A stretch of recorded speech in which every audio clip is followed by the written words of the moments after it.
Hello student, welcome to HRP academy. आज की video में हम एक न्यू मेथड स्टडी करने वाले हैं क्लास 10th के चैप्टर 3 में। वो है क्रॉस मल्टीप्लिकेशन मेथड यानी कि वृज गुणन विधि। इसके प्रीवियस वीडियो में आपने डिफरेंट टाइप के एग्जाम्पल स्टडी किए और 2 मेथड स्टडी की, जिसमें कि एक तो ग्राफिकल थी सबसे शुरू में, तो और फर्स्ट नंबर की आपकी जो थी वो थी सब्स्टिट्यूशन मेथड एंड सेकंड आपने जो स्टडी की है वो है एलिमिनेशन मेथड। तो उसके बाद ये थर्ड मेथड आपके लिए है क्रॉस मल्टीप्लिकेशन मेथड। इसमें आपको सबसे पहले ये समझना है कि आपके पास 2 इक्वेशन होते हैं, a1x plus b1y plus c1 is equal to 0। ये एक इक्वेशन है। देन सेकेंड जो होता है वो है a2x plus b2y plus c2 is equal to 0। आपको सबसे पहले ये समझना है कि आपको जो भी इक्वेशन देंगे, सपोज मैं कोई एग्जांपल आपको दूँ 2x minus 3y is equal to 5, इस तरह का आपको कोई इक्वेशन दिया है, तो सबसे पहला काम आपका क्या है कि आप इसे जनरल फॉर्म में लाएंगे। मतलब कि इस तरह से आप लिखेंगे -5 इज इक्वल टू 0। ये काम आपको करना होगा, तभी आप इस मेथड को अप्लाई कर सकते हैं। इसीलिए स्टूडेंट मैंने आपके लिए लिख के रखा है, यहाँ पर इज इक्वल टू 0 आपको नजर आ रहा होगा, यानी ये हमारा जनरल फॉर्म है। अब नेक्स्ट स्टेप आपका क्या होगा तो यहाँ पर आपके पास इक्वेशन 1 है, इक्वेशन 2 है। अब इन इक्वेशंस को लेकर आपको क्रॉस मल्टीप्लिकेशन मेथड अप्लाई करनी है। वो कैसे करेंगे वो आप देखिए। तो यहाँ पर आपको सबसे पहले जो कोएफिशिएंट है उन्हें नोट करना है, यानी कि यहाँ यदि हम लिखते हैं ऊपर x को, तो ये है a1 a2, जो x के कोएफिशिएंट थे वो हमने लिख लिए। देन यहाँ y हम लिखेंगे, तो y के जो कोएफिशिएंट है b1 b2। देन यहाँ पर है कांस्टेंट, यानी जिसके लिए हम 1 से शो करते हैं, तो वो आपका होगा c1 और c2। ये आप नोट कर लेंगे। उसके बाद का स्टेप आपका क्या होगा, x डिवाइड बाय, देन यहाँ पर भी y डिवाइड बाय, और यहाँ पर होगा 1 डिवाइड बाय। अब इसमें आपको जब आप x लिख रहे हैं तो आपको x को क्या करना है, भूल जाना है। x को आपको यूज नहीं करना है। तो थोड़ी देर के लिए आप इसे इस तरह से क्लोज करेंगे, तो आपका y और कांस्टेंट के आपके पास कोएफिशिएंट है वो आप नोट करेंगे, तो वो इस तरह से होगा b1 b2 then c1 c2। ये हो गया क्लियर। देन उसके बाद आपको अब जब y लिखना है तो आपको y को भूल जाना है, बट यहाँ क्रम बहुत मायने रखता है। तो आप x को यहाँ दोबारा एक बार आप लिख लेंगे a1 a2 इस तरह से, तो आपके लिए काम आसान हो जाएगा। तो यहाँ जब हमें y को लिखना है तो हम y को बंद रखेंगे और उसके जो कोएफिशिएंट है c1 c2 वो लिखेंगे। देन a1 a2 आपको लिखना है। आप यदि a1 को आगे करोगे और c1 को बाद में लिखोगे तो उसमें होगा क्या प्रॉब्लम, आपको यहाँ माइनस साइन देना होगा। इसीलिए आप इसी क्रम में लिखेंगे, आपके लिए ज़्यादा आसान होगा।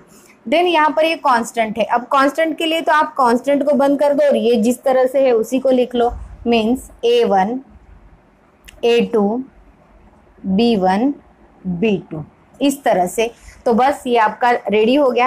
अब आपको यहाँ पर मल्टीप्लिकेशन करना है, जो हमारी मेथड का नाम है क्रॉस मल्टीप्लिकेशन मेथड, वही आपको यहाँ करना है। तो सबसे पहले आप यहाँ से यहाँ मल्टीप्लाई करोगे इस जगह, देन यहाँ से आप यहाँ मल्टीप्लाई करोगे और यहाँ से आप यहाँ मल्टीप्लाई करोगे, तो वो इस तरह से आएगा x divide bye b1 c2 minus b2 c1। देखिए क्या किया हमने, इन दोनों का पहले मल्टीप्लिकेशन करना है। ये चीज़ आपके लिए बहुत इंपॉर्टेंट है। वो इसलिए इंपॉर्टेंट है क्योंकि यहाँ पर आप माइनस साइन बीच में देने वाले हो, तो पहले यहाँ b1 और c2 इनका ही मल्टीप्लिकेशन आपको लिखना है। तो इसी तरह से यहाँ पर भी ये y लिखेंगे, then c1 a2 minus a1 c2। यहाँ ये क्रम चलेगा, आप पहले c1 लिख लो बाद में b2 लिख लो, वो भी चलता है। इनका भी क्रम उसी तरह से आप बदलोगे तो भी चलेगा। देन नेक्स्ट है हमारा कांस्टेंट a। यहाँ पर भी a1 b2 आप लिखेंगे माइनस A2B1। इस तरह से इनका मल्टीप्लिकेशन हमें लिखना है। अब नेक्स्ट आपका स्टेप होगा, यहाँ पर आपको जो वेरिएबल है उसे कांस्टेंट के साथ इक्वल लिखना है। तो वो किस तरह से होगा, यहाँ पर सपोज मैं लिखती हूँ x divide by B1C2 minus B2C1 is equal to 1 divide by A1B2 minus A2B1। अब नेक्स्ट स्टेप क्या होगा हमारा, आपको यहाँ से जो आपका एम है वो क्या है कि आप x फाइंड आउट करेंगे। मतलब आपको करना क्या है, इस x को अकेला छोड़ना है और ये जो डिवाइड में जो टर्म है उसे आपको शिफ्ट करना है। और जब आप शिफ्ट करोगे तो डिवाइड में है तो उधर जाएगा तो मल्टीप्लाई में चला जाएगा। मीन्स हम लिखेंगे x is equal to B1C2 minus B2C1 और डिवाइड में आपका आएगा A1B2 माइनस A2B1। इस तरह से ये आपको डायरेक्ट वैल्यू मिल जाती है x की। ये हो गया आपका पहला इक्वेशन। आप डायरेक्ट फॉर्मूला भी याद करोगे तो भी आपको चलेगा। देन सेकंड आपका है एम कि वो आप y को फाइंड आउट करोगे, इसीलिए आपको y और कांस्टेंट इन दोनों को इक्वल करना है, क्योंकि ये तीनों ऑलरेडी एक दूसरे के साथ इक्वल में है, इसीलिए second and third also equal. तो हम लिखेंगे y divide by C1A2 minus A1C2 is equal to 1 divide by A1B2 minus A2B1। अब स्टूडेंट नेक्स्ट स्टेप क्या होगा, आपने सोच ही लिया होगा, बिल्कुल सही सोचा आपने कि y को हम अकेला रखेंगे और यहाँ पर ये जो आपकी डिवाइड में टर्म है उसे आप शिफ्ट करोगे तो वो वहाँ मल्टीप्लाई में चली जाएगी। मीन्स आपका आएगा C1A2 माइनस A1C2 और डिवाइड में A1B2 माइनस A2B1। इस तरह से ये आपको y मिल गया। अब आप यहाँ ध्यान से देखेंगे तो यहाँ ये आपको मिली है x की वैल्यू और यहाँ ये आपको मिली है y की वैल्यू। तो ये फॉर्मूला और ये फॉर्मूला आपके लिए बेहद इंपॉर्टेंट है, आपको समझना होगा, इसे याद रखना होगा। यदि आप इन्हें याद रखोगे तो डायरेक्ट वैल्यू पुटअप करके आप मल्टीप्लिकेशन और डिवाइडेशन मेथड करके सीधे आपको जवाब मिल जाता है। और इसको याद रखना भी बेहद आसान है। x है आपका, तो यहाँ ध्यान से आप देखेंगे तो सिर्फ इतना लिखने के बाद यहाँ से आपको इसका जवाब मिल जाता है सीधे। x आपको कैलकुलेशन में लाना है तो आपको यहाँ पर B1C2 B1C2 मतलब यहाँ x के जो कोएफिशिएंट थे वो तो हमने छोड़ ही दिए। x जब लिख रहे हैं तब क्या लिख रहे हैं, x का कोएफिशिएंट छूट ही गया है, b और c हमें नजर आ रहा है, ऊपर देख सकते हैं आप। और डिवाइड में है वो A1B2 माइनस A2B1। तो x को आप देखिए और y को आप देखिए तो दोनों में जो डिनोमिनेटर है वो क्या है, इक्वल है। ये इस तरह से आप फॉर्मूले को याद रख सकते हो। और y में y के कोएफिशिएंट ऊपर में है ही नहीं, जो y के कोएफिशिएंट होते हैं वो B1 B2 है, तो यहाँ ऊपर आपको B1 B2 नज़र नहीं आ रहा है, वहाँ पर क्या है C1A2 और A1C2। इस तरह से आप इसे फॉर्मूले को याद रख सकते हैं और इसी फॉर्मूले की मदद से आप डायरेक्ट कोई भी एग्जाम्पल सॉल्व कर सकते हैं। तो इसके बाद स्टूडेंट मैं आपको एक एग्जाम्पल लेकर समझा देती हूँ कि आप किस तरह से सॉल्व कर सकते हैं। इस मेथड को आपको और अच्छे से समझना है तो इसके लिए मैंने आपकी टेक्स्ट बुक का एक एग्जाम्पल नंबर 14 लिया है, जिसकी मदद से आपको बहुत ही अच्छे से ये जो मेथड है वो अंडरस्टैंड हो जाएगी। आप ध्यान से समझिए।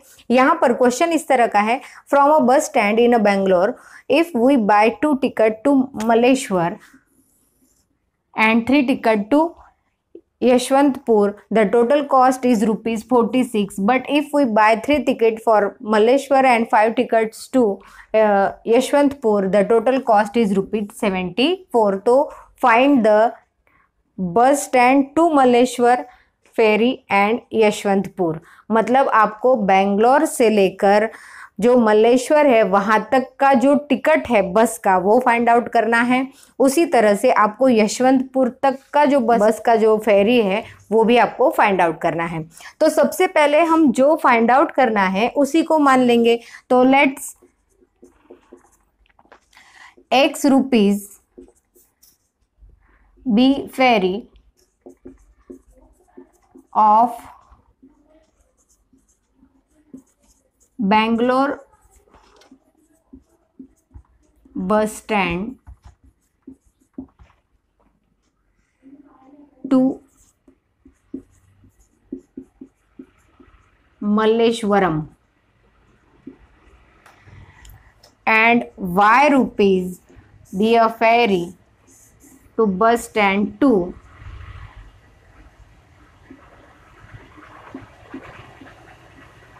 यशवंतपुर।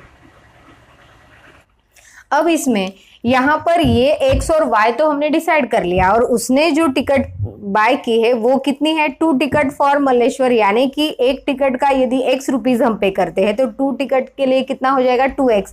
तो हमारा यहाँ 2x और 3 टिकट उसने यशवंतपुरम के लिए लिए थे तो उसके भी 3 टिकट यानी 3y, टोटल उसने कितना पे किया है ₹46। तो लिखेंगे हम 2x plus 3y is equal to 46। It is equation 1। अब इसको आप जब स्टैंडर्ड फॉर्म में लाओगे तो ये इक्वल में था वो इधर शिफ्ट करेंगे, वो नेक्स्ट स्टेप में हम करेंगे, बस अभी पहले इक्वेशन बना लेना है। देन सेकंड क्या है, उन्होंने जो कंडीशन दी है 3 टिकट्स फॉर मल्लेश्वरम यानी कि 3x हो जाएगा, plus 5 tickets and 5 tickets for Yeshwantpuram यानी कि 5y इज इक्वल टू पे कितना किया है total 74 rupees. It is equation 2। अब इसको आपको मैंने पहले ही बताया था कि सबसे पहले इसे हमें जनरल फॉर्म में लाना होगा, तो वो इस तरह का होगा 2x plus 3y minus 46 is equal to 0। Then यहाँ होगा 3x plus 5y is equal minus 74 is equal to 0। इस तरह से आपके इक्वेशन बन जाएंगे। अब आपको नेक्स्ट स्टेप क्या करना है, यहाँ जो कोएफिशिएंट है वो लिखने हैं x, y एंड कांस्टेंट के लिए 1। तो जो x के कोएफिशिएंट है वो क्या है 2 एंड 3। देन y के कोएफिशिएंट है वो है 3 एंड 5। देन c जो है वो है minus 46 and minus 74। Then next step क्या है आपका कि आप x इज इक्वल टू लिखेंगे, x के डिवाइड में आपको क्या करना है x को नहीं लिखना है और y के कोएफिशिएंट आपको लेने हैं, तो वो है 3, 5 and minus 46 minus 74 is equal to, यहाँ जब आप y लिखेंगे तब मैंने आपको बताया था कि y लिखने के लिए y के कोएफिशिएंट आपको यूज नहीं करने हैं, तो आप क्या करेंगे ये जो x के है उसको दोबारा एक बार लिख लीजिए 2 एंड 3।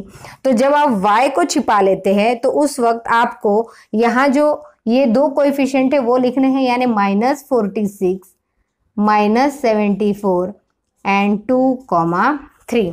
इस तरह से ये आप लिखेंगे। देन कांस्टेंट के लिए यहाँ पर आपको कांस्टेंट बंद करके ये जो x और ये जो y है इसके कोएफिशिएंट आपको नोट करने हैं। तो 1 डिवाइड बाय 2, 3 एंड 3, 5 इस तरह से। अब नेक्स्ट स्टेप क्या होगा आपका, आप बिल्कुल सही सोच रहे हो, मल्टीप्लिकेशन करना है और वो भी क्रॉस मल्टीप्लिकेशन, इसीलिए मेथड का नाम है क्रॉस मल्टीप्लिकेशन यानी व्रज गुणन। तो सबसे पहले आप यहाँ से यहाँ गुणा करेंगे, देन यहाँ से यहाँ गुणा होगा और यहाँ से यहाँ गुणा होगा। देन नेक्स्ट स्टेप में आपको पता है किसका गुणा करना है, तो यहाँ लिखेंगे x divide by 3 into minus 74 minus, यहाँ माइनस साइन होता ही है, then 5 into minus 46 is equal to y divide by, अब y में क्या है minus 46 into 3 minus 74 into 2। Then last में क्या होगा आपका कांस्टेंट होगा। अब कांस्टेंट में आपका क्या है 5 इंटू 2, तो चलिए मैं स्टेप ही कर देती हूँ, माइनस 3 इंटू 3। इस तरह से आपको मल्टीप्लिकेशन करना है। अब मैंने ये तो सारे स्टेप किए, आप चाहे तो ये स्टेप हटा के सीधा यहाँ मल्टीप्लाई करके भी लिख देते हो तो भी आपका जवाब आ जाता है, बट अच्छे से बिना गलती के करना है तो आपको स्टेप करने होंगे। अब यहाँ हम मल्टीप्लाई करेंगे 3 से अंदर तो आएगा रेज़ टू 1 22 और वो भी माइनस में। देन यहाँ माइनस माइनस क्या हो जाएगा आपका प्लस हो जाएगा। 5 से आप अंदर मल्टीप्लाई करेंगे तो 30 रेज़ टू 3 आएगा। देन 20 और 3 मीन्स 23 आएगा।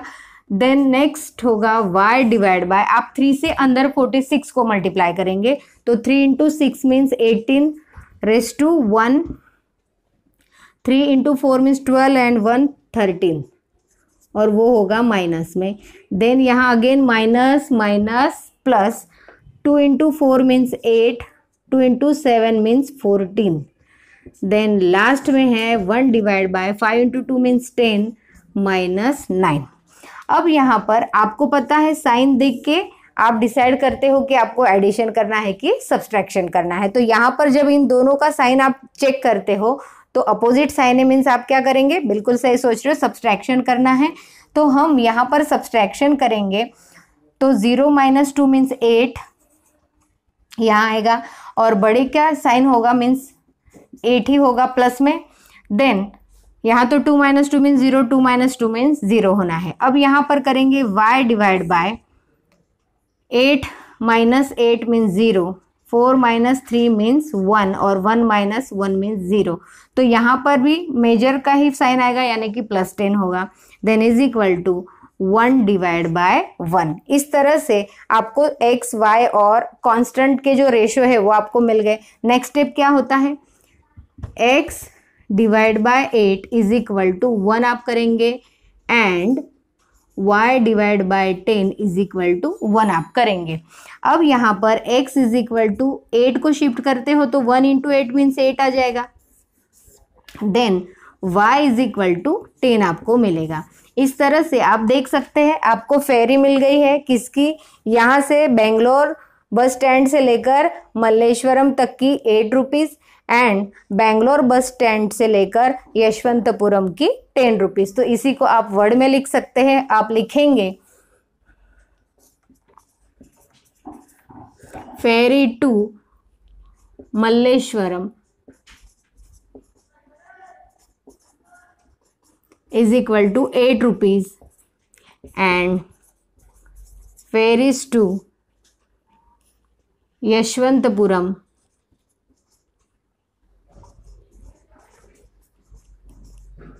Is equal to 10 rupees. इस तरह से आपने देखा स्टूडेंट कि हम जो क्रॉस मल्टीप्लिकेशन मेथड है उसको इजीली कैसे अप्लाई कर सकते हैं। आप इसी की जगह लंबा मेथड न करते हुए अभी अभी मैंने जो आपको फॉर्मूला सिखाया था आप सीधा उस फॉर्मूले में भी ये वैल्यू पुटअप कर देते तो भी आपका जवाब डायरेक्टली मिल जाता।